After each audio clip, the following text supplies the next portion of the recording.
اور اگر وہ مردہ پیدا ہوتا تو مرد اور عورت دونوں کے لیے حلال ہو جاتا تھا۔ تو یہ انہوں نے اپنی طرف سے کیے تھے، اللہ تعالیٰ نے ان کو اس چیز کا حکم نہیں دیا تھا۔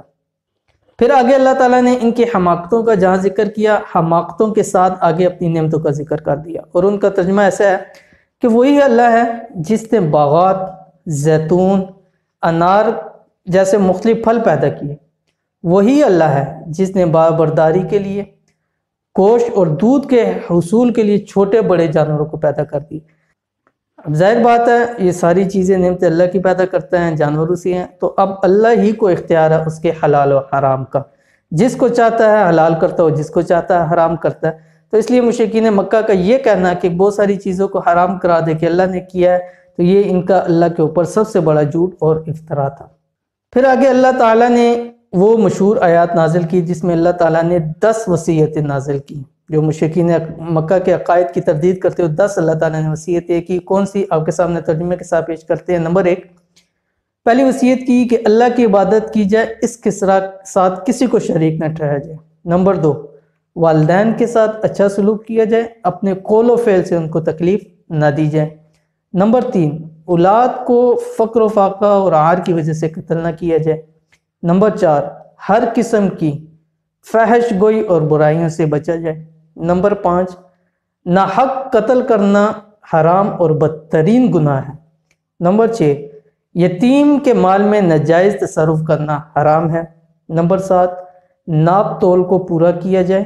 نمبر 8، عدل کا انصاف صرف اپنے قریبی کے لیے نہیں، دشمنوں کے لیے بھی عدل انصاف کو ملحوظ رکھنا چاہیے۔ نمبر 8، اللہ کے عہد کو پورا کیا جائے۔ نمبر 10، صراط مستقیم پر چلا جائے، مختلف راستوں کے اندر نہ بھٹکا جائے۔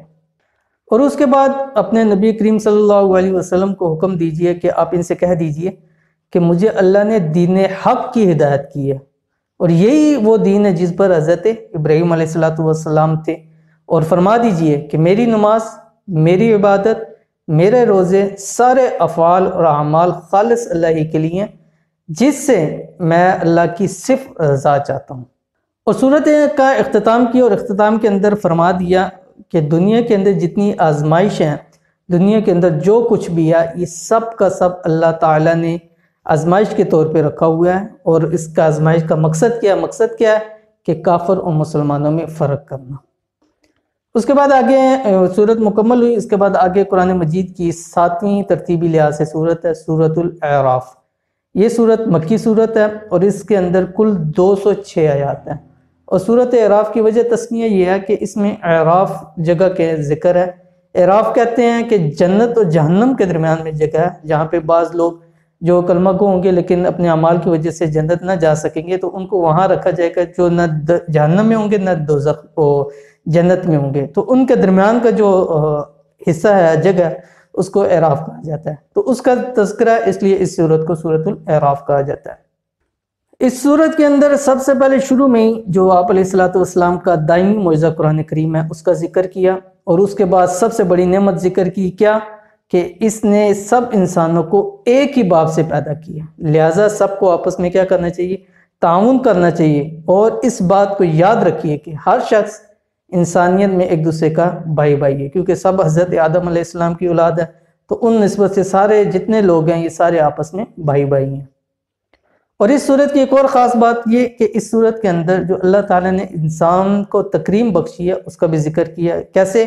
نمبر 1 کہ اللہ نے سب سے پہلے انسان کو اپنے ہاتھوں سے پیدا کیا۔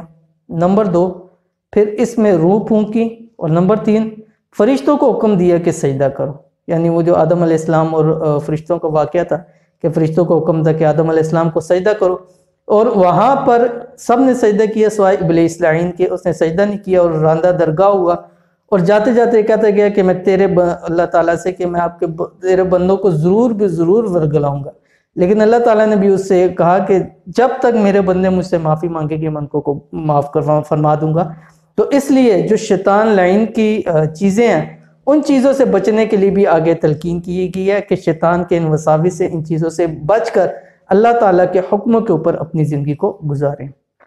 اس صورت کی ایک اور قابل تعریف خصوصیت یہ ہے کہ اس صورت کے اندر بنی نوع انسان کو اے ابن آدم کے نام سے پکارا اللہ تعالیٰ نے، اور یہ واحد صورت ہے سورۃ اعراف پورے قرآن مجید کے اندر کہ جہاں اللہ تعالیٰ نے صرف اسی صورت کے اندر 4 دفعہ کہا یا بنی آدم کہ اے اولاد آدم. اس میں 4 آیات ہیں، ان کا ترجمہ آپ کے ساتھ شیئر کر سکتا ہوں کہ اس میں اللہ تعالیٰ کے کہنے کا کیا مقصد تھا اور اللہ تعالیٰ نے اس میں کیا بیان کیا. تو پہلی آیت کے اندر اللہ تعالیٰ نے فرمایا اے اولاد آدم ہم نے تمہارے لیے لباس اتارا جو تمہارے ستر کو بھی چھپاتا ہے اور تمہاری زینت کا باعث بھی ہے، اور تقوی کا لباس سب سے بہتر ہے. دوسری آیت کے اندر فرمایا کہ اے اولاد آدم کہیں شیطان تم کو بہکا نہ دے، اس نے تمہارے ماں باپ کو جنت سے نکالا، ان کے لباس اتروائے تاکہ ان کا ستر دکھا دے. اور تیسری آیت کے اندر فرمایا کہ اے اولاد آدم ہر نماز کے بعد اپنی زینت لے لو، یعنی لباس لے لو، کھاؤ پیو، اسراف نہ کرو، کیوں؟ اللہ تعالیٰ اسراف کو پسند نہیں فرماتا. اور چوتھی آیت کے اندر فرمایا کہ اے اولاد آدم اگر تمہارے پاس تم ہی میں سے رسول آئیں جو تم کو میری آیات پڑھ کر سنائیں تو جو تقوی اختیار کر لیں گے وہ اپنی اصلاح کر لیں گے اور آئندہ نہ ان کو کوئی خوف ہوگا نہ وہ غمگین ہوں گے. اب اگر آپ ان 4 آیاتوں کا مقصد دیکھیں اور ان 4 آیات کا میں ہدف دیکھیں تو اللہ تعالیٰ نے جو شیطان کے سب سے بڑے ہدف ہیں اس کا ذکر کیا کہ شیطان کیا کہتا ہے. شیطان کہتا ہے کہ تم سے لباس اتروائے اور فحاشی اور عریانی پھیلائے، کیونکہ 4 آیات جہاں اے اولاد آدم ہیں ان میں سے 3 آیات کے اندر اللہ تعالیٰ نے لباس کا خصوصی طور پہ ذکر کیا کہ شیطان نے ان سے لباس تک اتروا دیا. تو آج اگر ہم دیکھیں مغربی میڈیا یا اپنا میڈیا دیکھ لیں کہ جو عریانی اور فحاشی کے اوپر پھیل رہا ہے، جیسے کہ بہت ساری خواتین باہر نکل کے جیسے انہوں نے بینرز اور چیزیں اٹھائی ہوتی ہیں، تو یہ ساری فحاشی عریانی اور شیطانی عمل ہے.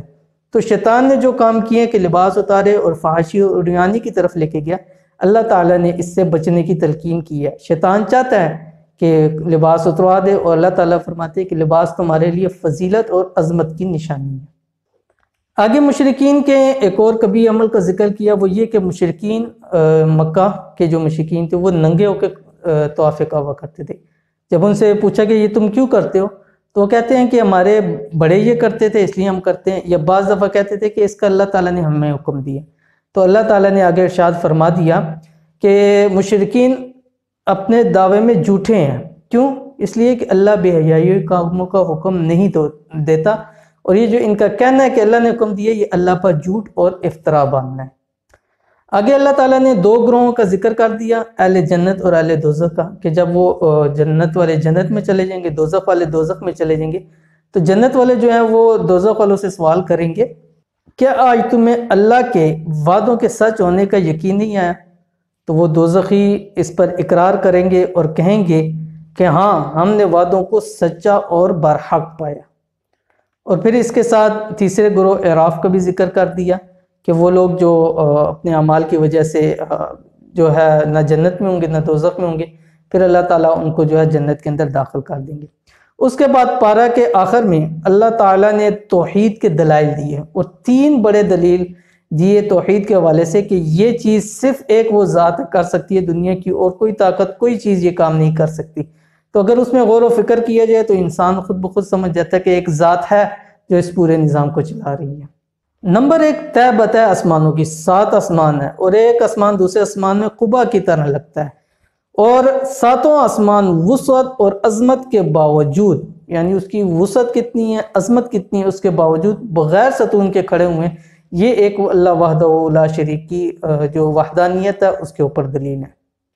نمبر 2 فرمایا کہ سورج، چاند اور ستارے یہ ایسی فضاؤں میں تیر رہے ہیں جس کی وسعت کا کسی کو بھی اندازہ نہیں ہے، نہ آپس میں ٹکراتے ہیں نہ اپنے مدار سے نکلتے ہیں. سورج ہے وہ اپنی ترتیب سے روز مشرق سے نکلا مغرب کے اندر غروب ہوتا ہے، چاند اپنا طلوع ہوتا ہے غروب ہوتا ہے، جو 28 29 دن 30 دن چاند کے بند رہے ہیں وہ سارے چلتے جا رہے ہیں. تو یہ اپنے مدار کے اندر ہیں اور آج تک ان کے اندر کوئی چیز کمی بیشی نہیں آئی. تو اس سے معلوم ہوتا ہے ایک ذات وحدہ لا شریک ہے جو اس پورے نظام کو چلا رہی ہے. اور تیسرا فرمایا کہ رحمان کا عرش، کیوں؟ اس لیے کہ رحمان کے عرش کی وسعت سارے آسمان سارے زمین ملا بھی جائیں تو رحمان کی جو وہ عرش ہے کرسی ہے اس کا احاطہ نہیں کر سکتے، اور کسی کا خیال اس کی عظمت کا تصور بھی نہیں کر سکتا. اور آخری پارے کے آخر میں اللہ تعالیٰ نے 6 انبیاء کا ذکر کر دیا آپ علیہ الصلوۃ والسلام کو تسلی دینے کی غرض سے کہ یہ بھی انبیاء تھے جو اپنے وقت کے اندر آئے اور لوگوں کو انہوں نے دعوت دی اور لوگوں نے ان کا استہزاء اڑایا، مذاق اڑایا، ان کی مخالفت کی۔ تو اس لیے فرمایا کہ انسانوں کی عبرت کے لیے نصیحت کا یہ سامان ہے کہ اللہ تعالیٰ نے پہلے بھی بہت سارے انبیاء کو بھیجے اور پھر آخر میں آپ صلی اللہ علیہ وسلم کو مبعوث فرمایا۔ اس لیے اگر آپ یہ لوگ ایمان نہیں لاتے یا آپ کی بات نہیں مانتے تو اس پہ آپ دل چھوٹا نہ کریں، اس لیے کہ انہوں نے تقریباً تمام انبیاء کے ساتھ یہی رویہ رکھا تھا۔ تو یہ تھی آج کے اس 8ویں پارے کی تفسیر جو مکمل ہم نے الحمدللہ آپ کے سامنے رکھ دی۔ امید کرتے ہیں کہ آج کی ویڈیو آپ کو پسند آئی ہوگی۔ ویڈیو پسند آئے تو لائک کریں، دوست احباب کے ساتھ اس کو شیئر کر دیں، اور ملتے ہیں انشاءاللہ العزیز پھر کسی اچھی نیکسٹ ویڈیو کے اندر۔ تب تک کے لیے اجازت دیجیے، اللہ حافظ۔ Thanks for watching, don't forget to like, subscribe and share. مزید ویڈیو دیکھنے کے لیے ہمارا چینل سبسکرائب کریں، گھنٹی کا بٹن دبائیں اور نئی ویڈیو سے باخبر رہیں۔